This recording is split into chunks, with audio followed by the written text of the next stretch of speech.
ကြိုက်လို့မဟုတ် fight ကျွန်တော်ငယ်ငယ်တုန်းက10တန်းအောင်ပြီးတော့အင်္ဂလိပ်စကားပြောတင်တန်းသွားတက်ပြီးတဲ့ကျွန်တော်တငယ်ချင်းနဲ့ English လိုတွေပါတယ်လက်ဖေးဆိုင်တွေပါတယ်ရောအပြောလေ့ကျင့်ကြတာပေါ့ဗျာတရားနဲ့တရားဟုတ်တယ်မဟုတ်လားကိုတီးတလောက်တက်တလောက်တွေပေါ့မှုတ်ကြတာပေါ့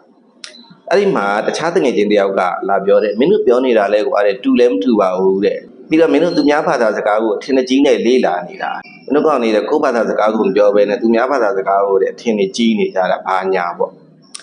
အဲ့တော့ကတော့ကျွန်တော်တို့ကဟို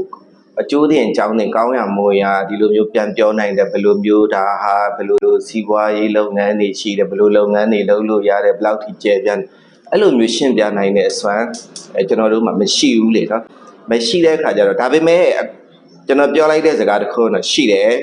အခုလေဟလာသူများဘာသာစကားကိုလေးလာလို့တရားဥက္ကများအဲ့လိုမျိုးမင်းတို့ကအဲ့ဒီဘာသာစကားကိုအထင်ကြီးလို့လေးလာနေတာလားလို့လာပြီးတော့ပြောတဲ့သူရှိတယ်ဆိုလို့ရှိရင်ဒီစကားနဲ့ပြန်ပြီးခြေလို့ရတယ်အဲ့တော့ကျွန်တော်တငယ်ချင်းကိုပြောလိုက်တယ်ဟဲ့အောင်ကအင်္ဂလိပ်ဘာသာစကားကိုအထင်ကြီးလို့လေးလာနေတာမဟုတ်ဘူးအဲ့ဒီကောင်တွေကိုတခုခုဆိုလို့ရှိရင်ငါတို့ကပြန် fight နိုင်ဖို့ပြန်တိုက်နိုင်ဖို့သူတို့လာဆဲပြန်ဆဲနိုင်ဖို့သူတို့ရင်တဲ့အထီအောင်ပြန်ပြီးတော့လုံနိုင်ဖို့အတွက်ပြောနိုင်ဖို့အတွက်ငါတို့ကလေးလာရှင်းလေးသူများဘာသာစကားကိုကျွန်တော်တို့လေးလာတယ်ဆိုစီးပွားရေးဆိုတာနောက်မှ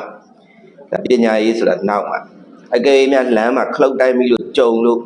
ကိုယ်ပြောရင်ကိုကလည်းဘိုးကနေဘက်ခဲပြန်ပြောနိုင်ဖို့အတွက်ရှင်းပြောမယ်ဗျပြန်ဆဲနိုင်ဖို့အတွက်ကျွန်တော်တို့ကလေးလာရှင်းလေး